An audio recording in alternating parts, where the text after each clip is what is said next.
Na cantina de teto baixo, no subsolo, a fila do almoço andava devagar. O lugar já estava bem cheio e tinha um barulho ensurdecedor. Da grelha no balcão, o vapor do ensopado subia com um cheiro azedo, metálico, que não chegava a superar o aroma do gin Vitória. Na ponta mais distante do espaço havia um pequeno bar, ou melhor, um buraco na parede onde o gin podia ser comprado por 10 centavos a dose grande. Justamente o cara que eu estava procurando, disse uma voz às costas de Winston. Ele se virou. Era seu amigo, Syme, que trabalhava no departamento de pesquisa. Talvez amigo não fosse exatamente a palavra certa. Já não existia a amizade. Você tinha camaradas, mas a companhia de alguns era mais agradável do que a de outros. Syme era filólogo, especialista em novo idioma. Na verdade, ele fazia parte do time enorme de peritos envolvidos na compilação da 11ª edição do Dicionário de Novo Idioma. Era uma criatura franzina, menor ainda do que o Winston, de cabelo preto e olhos grandes e protuberantes, ao mesmo tempo tristes e irônicos, que pareciam investigar a fundo seu rosto enquanto conversava. Eu queria perguntar se você tem alguma lâmina, ele falou. Nenhuma, disse Winston com pressa e alguma culpa. Já procurei em todo lugar, não existem mais.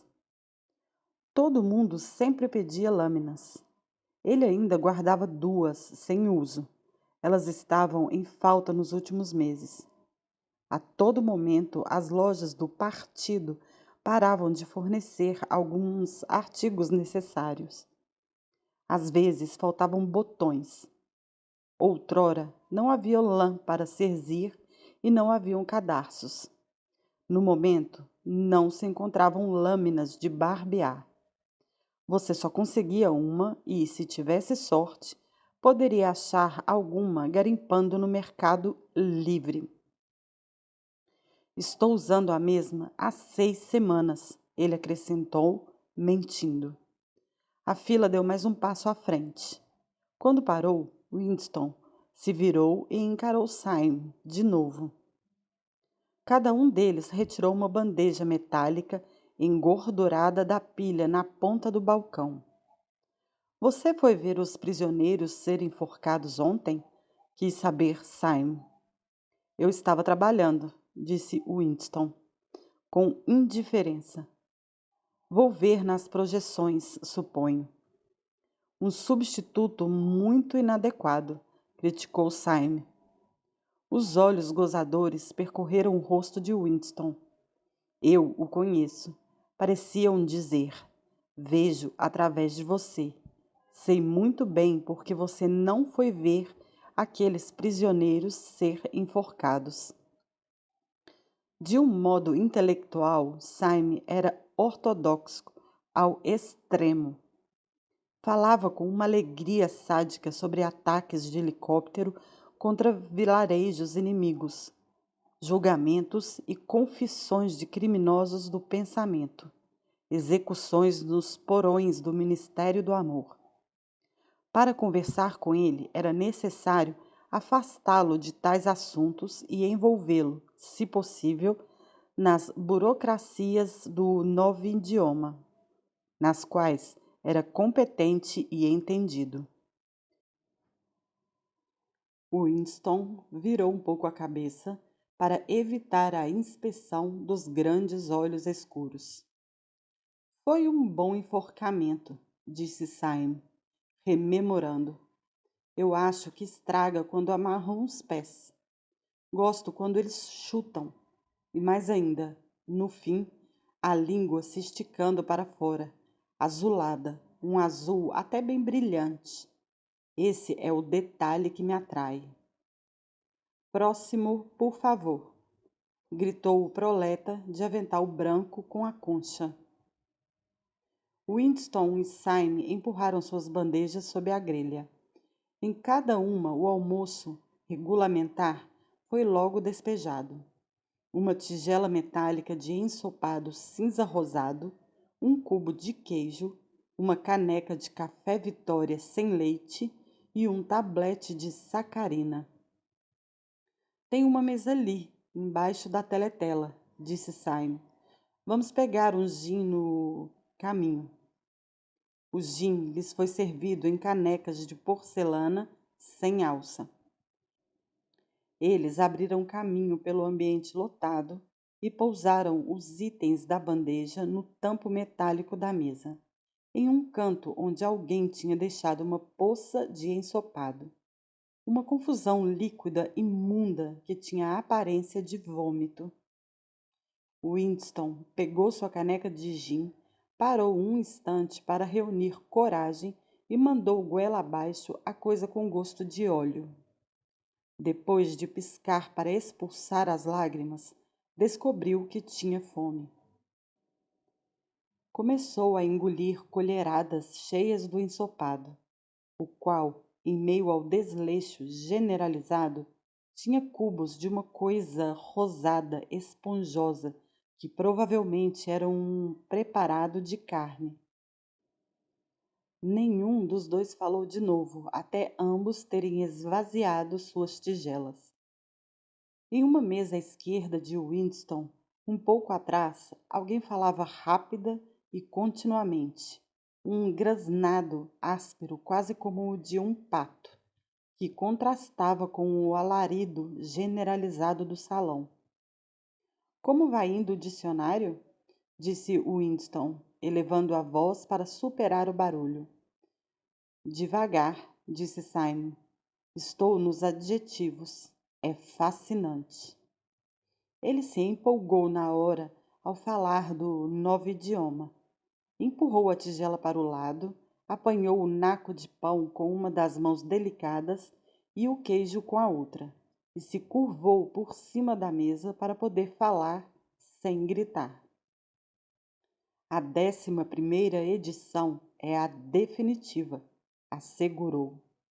Nós estamos levando a língua à sua forma final, a forma que terá quando ninguém mais falar outra coisa. Quando tivermos acabado, pessoas como você vão precisar aprender tudo de novo. Você pensa, ouso dizer, que nosso principal trabalho é inventar palavras novas. Mas nem perto disso. Nós estamos destruindo palavras, monte delas, centenas delas, todos os dias. Estamos reduzindo a língua ao osso. A 11ª edição não vai conter uma única palavra que vá se tornar obsoleta antes do ano 2050. Mordeu o pão com apetite e engoliu alguns bocados. Então continuou a falar, com certo fanatismo. O rosto magro e escuro se iluminou. Os olhos haviam perdido a expressão zombeteira e se tornado quase sonhadores. É uma coisa linda, a destruição de palavras. Claro que o maior desperdício está nos verbos e adjetivos, mas há centenas de substantivos que podem ser dispensados também. Não se trata só dos sinônimos, tem também os antônimos. Afinal, qual é a justificativa para uma palavra ser apenas o oposto de outra? Uma palavra contém seu oposto em si mesma. Por exemplo, pegue bom. Se você tem uma palavra como bom, qual a necessidade de uma palavra como ruim? Desbom. É mais do que suficiente ou até melhor, porque é um oposto exato e a outra não é.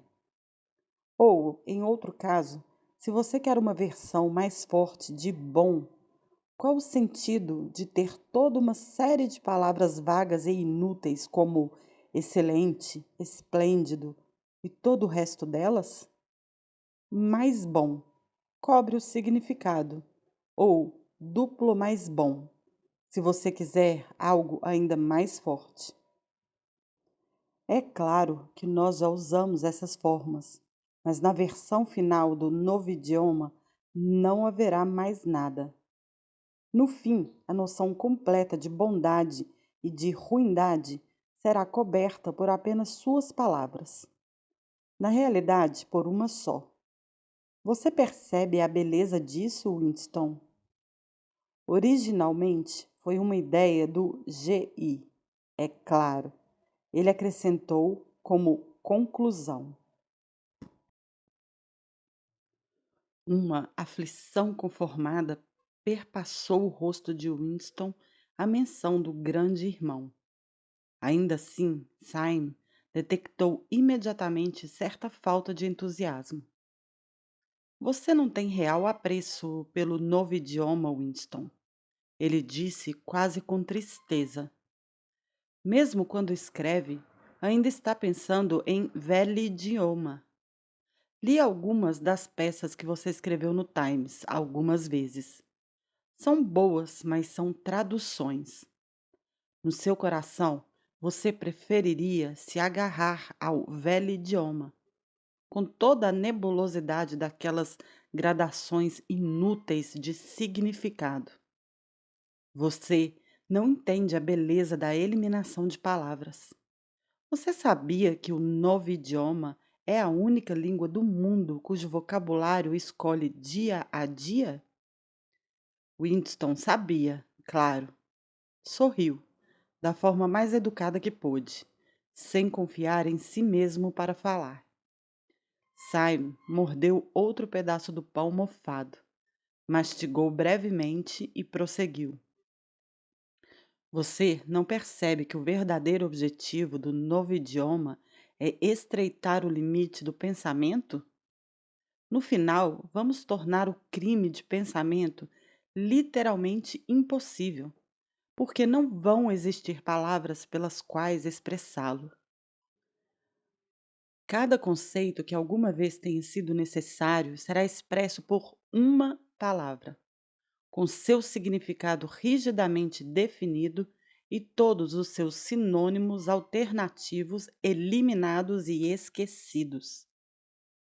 A 11ª edição não está tão longe desse ponto, mas o processo ainda vai continuar por muito tempo depois que você e eu tivermos morrido. A cada ano, teremos menos palavras, e o alcance da consciência ficará sempre um pouco menor. Mesmo agora, claro, não há razão ou desculpa para cometer pensamento-crime. É apenas uma questão de autodisciplina e controle da realidade. Mas no fim, não vai haver necessidade nem disso. A revolução estará completa quando a linguagem estiver perfeita. O novo idioma é o Socking, e o Socking é o novo idioma, acrescentou com uma satisfação discreta.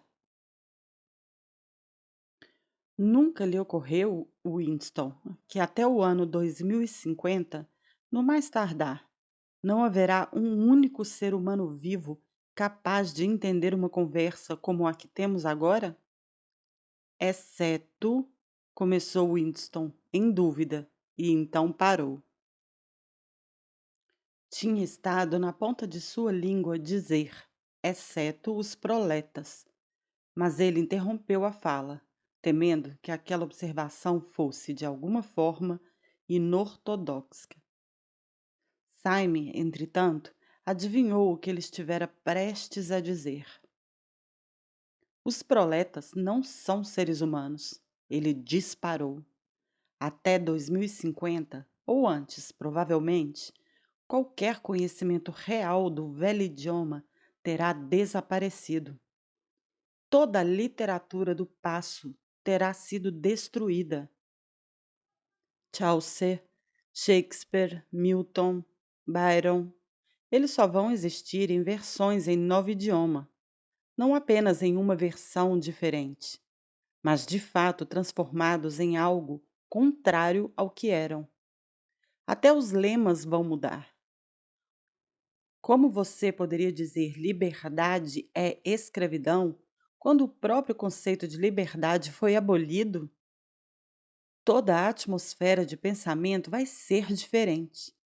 Na realidade, não vai haver pensamento tal como o entendemos hoje. Ortodoxia significa não pensar, não precisar pensar. Ortodoxia é inconsciência.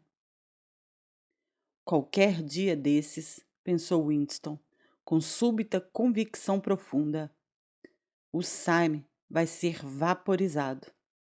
É inteligente demais, enxerga com clareza demais e fala muito abertamente. O partido não gosta de gente assim. Um dia ele vai desaparecer. Está escrito no rosto dele. Winston tinha terminado o pão e o queijo.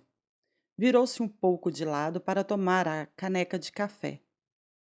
Na mesa à esquerda, o homem da voz estridente ainda tagarelava sem remorso.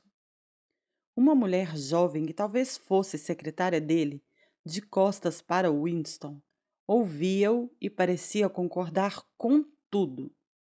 De vez em quando, Winston captava algum comentário como: Acho que você está tão certo. Concordo tanto com você. Verbalizados em uma voz feminina juvenil e um tanto boba. Mas a outra voz não parava nem por um instante, mesmo quando a moça falava. Winston conhecia o homem de vista, embora não soubesse a respeito dele mais do que o fato de ter um cargo importante no departamento de ficção.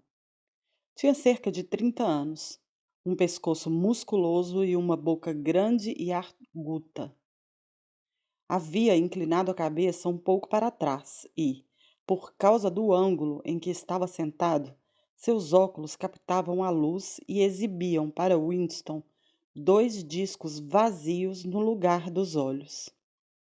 O mais bizarro era que, do fluxo contínuo que jorrava de sua boca, era quase impossível distinguir uma única palavra. Apenas uma vez Winston captou uma frase.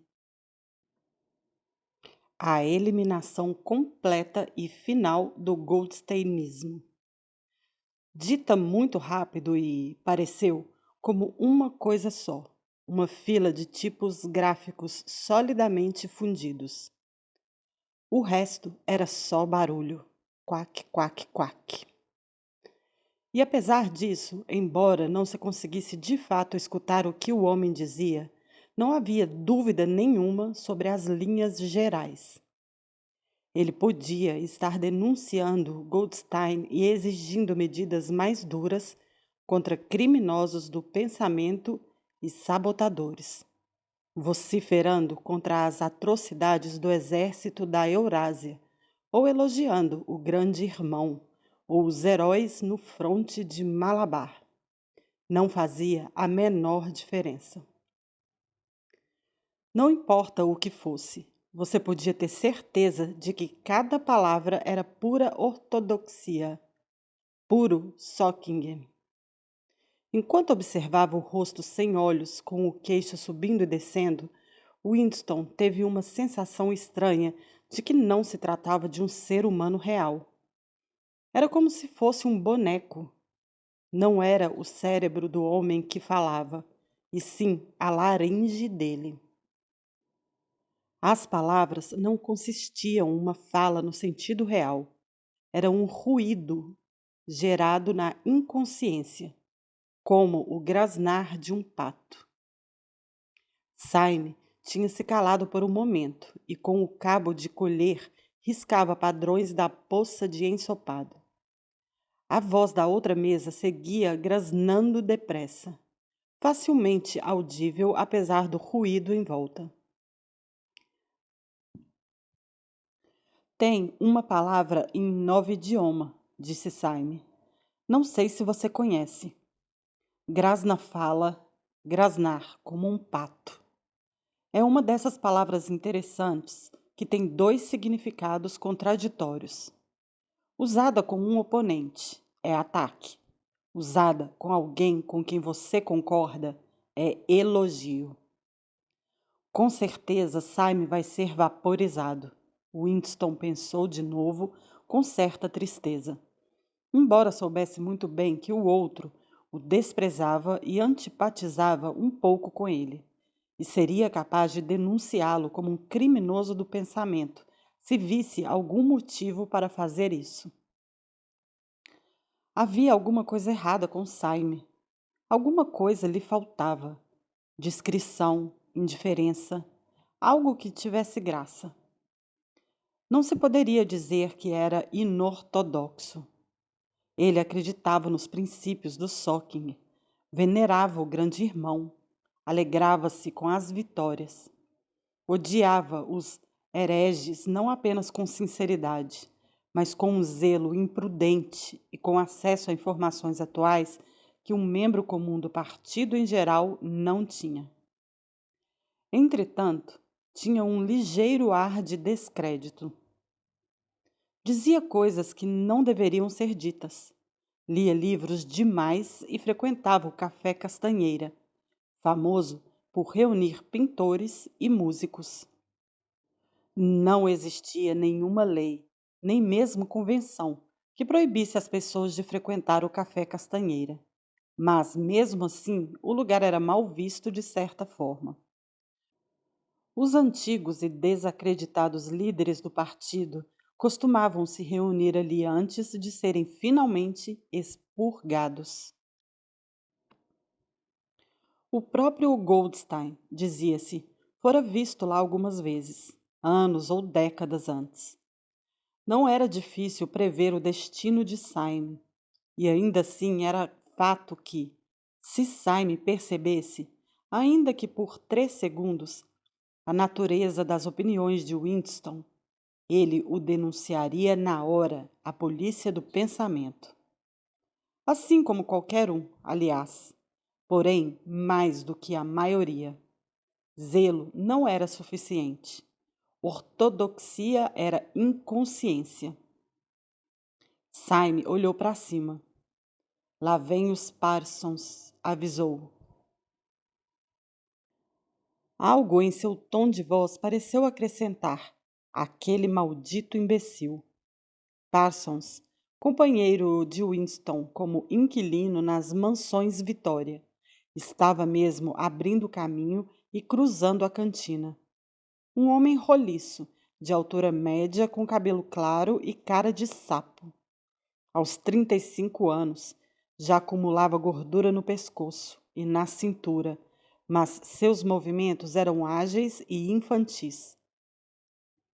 Parecia um menininho subitamente crescido, tanto assim que, embora vestisse o macacão regularmente, era quase impossível não pensar nele vestindo os calções azuis, a camisa cinza e o lenço vermelho dos espiões. Ao olhar para ele, sempre se enxergava uma figura com covinhas nos joelhos e mangas arregaçadas sobre os braços gorduchos. E, de fato, Parsons sempre usava calções quando uma caminhada comunitária ou outra atividade física lhe davam a desculpa para tal.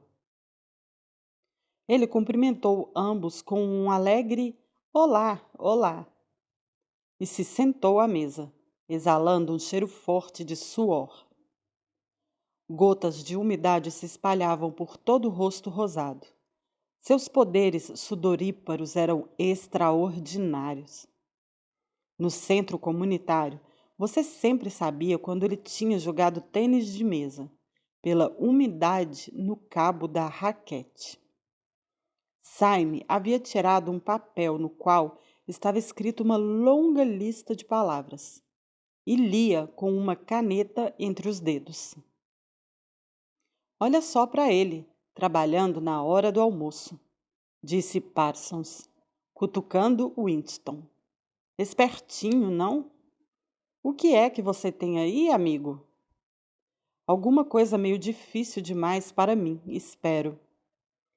Smith, meu velho, vou lhe dizer porque eu estou atrás de você.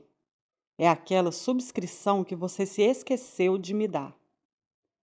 Que subscrição é essa? Perguntou Winston, pressentindo um pedido de dinheiro. Cerca de um quarto do salário de cada pessoa precisava ser destinado a subscrições voluntárias tão numerosas que era difícil manter o controle de todas. Para a Semana do Ódio. Você sabe, o financiamento casa a casa. Eu sou o tesoureiro do nosso quarteirão. Estamos fazendo um esforço total. Vai ser um espetáculo tremendo. Vou lhe dizer, não será culpa minha se as velhas mansões Vitória não tiverem a maior exibição de bandeiras da rua toda. Você me prometeu $2. Winston encontrou e entregou 2 notas amarrotadas e imundas, que Parsons registrou em uma caderneta, com a caligrafia caprichada dos iletrados. A propósito, meu velho, ouvi dizer que o meu pequeno tratante soltou o dedo na catapulta contra você ontem. Dei uma bronca e tanto nele por causa disso. Falei até que ia tirar a catapulta dele se fizesse de novo. Acho que ele estava um pouco chateado por não ir à execução, disse Winston. Ah, bom. O que quero dizer é, isso mostra o espírito certo, não? Tratantes danadinhos. É isso que são, os dois. Mas a inteligência nem me fale. Eles só pensam nos espiões. E na guerra, claro. Sabe o que a minha filhinha fez no último sábado, quando a tropa dela marchava para sair de Berkhamsted? Chamou outras 2 meninas para irem junto. Saiu da trilha e passou a tarde inteira seguindo um homem estranho. Ficou nos calcanhares dele por 2 horas, pelo meio do bosque, e depois, quando chegaram a Emerson, entregou o sujeito para a patrulha. Por que elas fizeram isso? Indagou Winston, um bocado surpreso. Parsons continuou triunfante. Minha menina tinha certeza de que ele era um tipo de agente inimigo. Podia ter sido jogado de paraquedas, por exemplo. Mas aí é que está, meu velho. O que você acha que chamou a atenção dela para começo de conversa? Ela percebeu que ele usava um sapato estranho. Nunca tinha visto ninguém usar sapatos daquele jeito. Então, havia a chance de ser um estrangeiro. Bem afiada para uma espiã de 7 anos, hein? Que aconteceu com o homem? Perguntou Winston. Ah, isso eu não sei dizer. Mas não me surpreenderia se... Parsons fez o movimento de apontar um rifle e estalou a língua para indicar o disparo. Bom, disse Syme, distraído, sem erguer os olhos de seu pedaço de papel. Com certeza não podemos correr riscos, concordou Winston, diligentemente. Quer dizer, há uma guerra em andamento, disse Parsons. Como se confirmasse a frase, um toque de trombeta saiu da teletela bem acima da cabeça deles. Dessa vez não era, porém, a proclamação de uma vitória militar, mas somente um anúncio do Ministério da Fartura. Camaradas! Gritou uma voz jovem e impaciente. Atenção, camaradas! Temos notícias gloriosas para vocês. Nós vencemos a batalha da produção. Cálculos agora concluídos sobre o rendimento da produção de todos os bens de consumo mostram que o padrão de vida subiu nada menos que 20% no último ano. Na manhã de hoje, por toda a Oceania, ocorreram manifestações espontâneas, quando trabalhadores saíram em marcha das fábricas e dos escritórios e desfilaram pelas ruas com bandeiras que expressavam sua gratidão ao grande irmão pela nossa vida nova e feliz, que a sábia liderança dele nos concedeu. Aqui vão alguns números completos. Artigos alimentícios. A frase "nossa vida nova e feliz" se repetiu diversas vezes.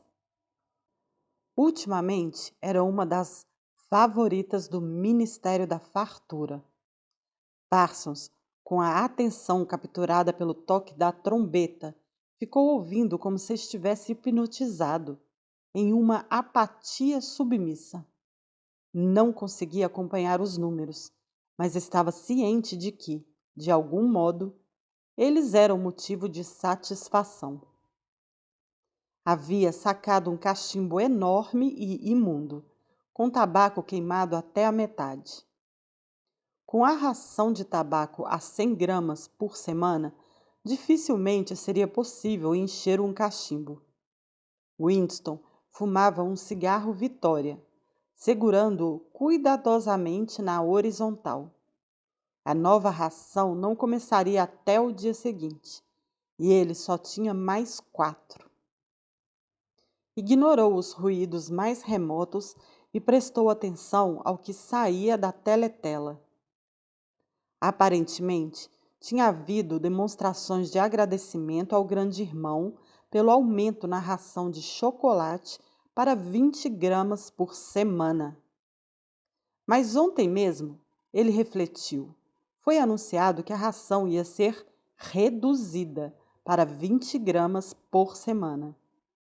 Seria possível que eles fossem engolir aquela depois de míseras 24 horas? Sim, eles engoliram. Parsons engoliu facilmente, com a estupidez de um animal.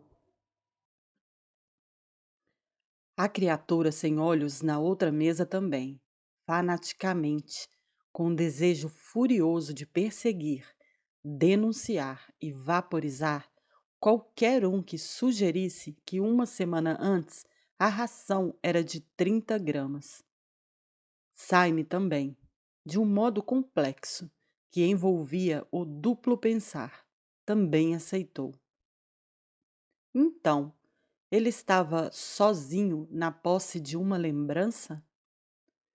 As estatísticas fabulosas continuaram a jorrar na teletela. Na comparação com o último ano, havia mais comida, mais roupas, mais casas, mais móveis, mais panelas, mais combustível, mais navios, mais helicópteros, mais livros, mais bebês, mais de tudo, exceto doenças, crimes e insanidade. Ano a ano, minuto a minuto, tudo e todos avançavam depressa para cima. Como Saime fizera antes, Winston pegou a colher e brincou com o caldo desbotado que pingava da mesa, desenhando longos riscos que formavam um padrão. Meditou, ressentido, sobre a textura física da vida. Havia sido sempre assim? A comida sempre tivera aquele gosto?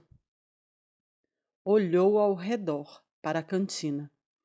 Um salão lotado, de teto baixo e paredes encardidas pela passagem de incontáveis corpos. Mesas e cadeiras de metal desgastadas, posicionadas tão próximas que você sentava com os cotovelos se encostando. Colheres tortas, bandejas dentadas, canecas brancas grosseiras, todas as superfícies gordurosas, fuligem em cada rachadura. E um cheiro azedo, mistura de gin ruim com café ruim, com ensopado metálico e roupas sujas. O tempo todo, no seu estômago e na sua pele, Havia algum protesto, uma sensação de ter sido enganado em relação a algo a que tinha direito. Era verdade que ele não se lembrava de nada muito diferente. Em nenhum momento que recordasse com precisão tinha havido o suficiente para comer. Uma pessoa nunca tinha meias ou roupas de baixo que não fossem cheias de furos. A mobília sempre fora gasta e bamba. Os cômodos, sem aquecimento suficiente. O metrô, lotado. As casas, caindo aos pedaços. O pão, escuro. O chá, uma raridade. Os cigarros, poucos. O café com gosto de sujeira. Nada barato ou abundante, exceto gin artificial.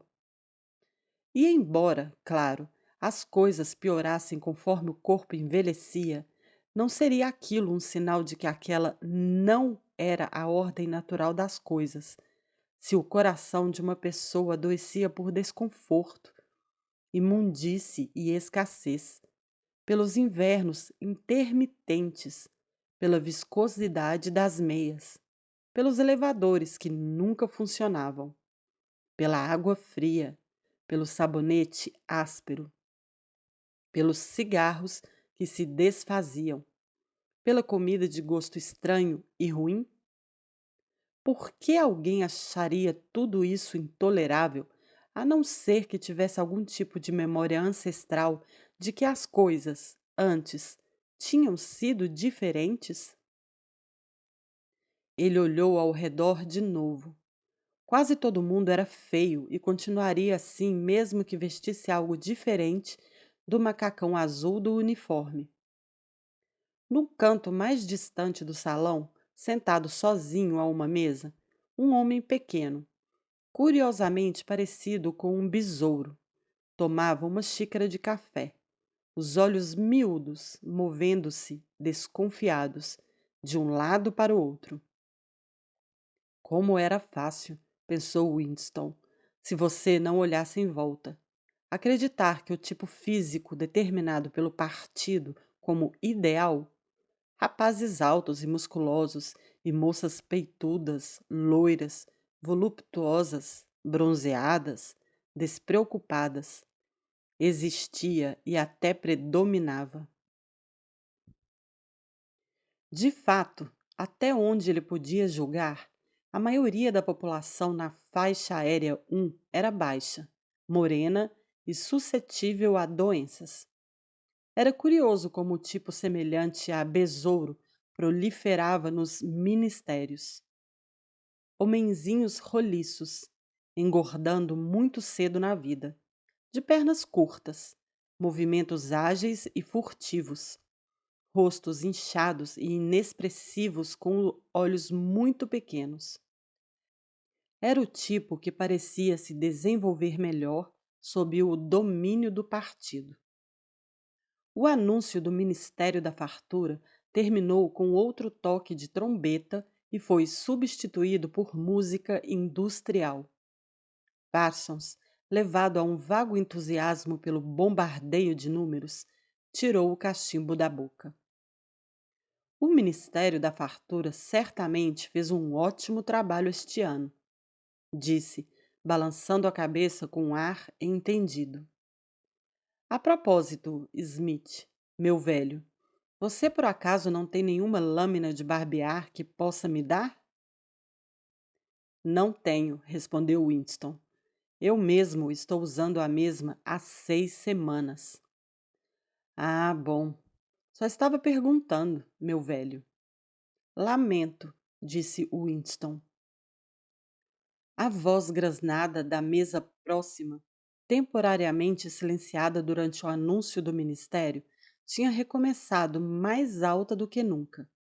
Por alguma razão, Winston subitamente se viu pensando na Sra. Parsons, com seu cabelo ralo e a poeira nos vincos do rosto. Dali a 2 anos, aquelas crianças estariam denunciando a mãe para a polícia do pensamento. A Sra. Parsons seria vaporizada. Syme seria vaporizado. Winston seria vaporizado. Mas a criatura sem olhos, com voz de pato, nunca seria vaporizada. O homenzinho parecido com besouro que percorria tão rápido os corredores labirínticos dos ministérios. Ele nunca seria vaporizado. E a moça de cabelo escuro, a do departamento de ficção, também nunca seria vaporizada. Winston parecia saber instintivamente quem sobreviveria e quem pereceria, embora não fosse fácil dizer exatamente o que garantia a sobrevivência. Nesse momento foi arrancado de seu devaneio por um golpe violento. A moça da mesa próxima tinha se virado parcialmente e o encarava. Era a moça de cabelo escuro. Ela o fitava de esguelha, mas intensamente. No momento em que captou o olhar dele, desviou de novo. O suor correu a espinha de Winston. Uma pontada horrorosa de terror o atravessou. Passou quase imediatamente, mas deixou um desconforto irritante. Por que ela o estaria observando? Por que o seguia por todo lado? Infelizmente, não conseguiu lembrar se a moça já estava à mesa quando ele chegou ou se tinha vindo depois.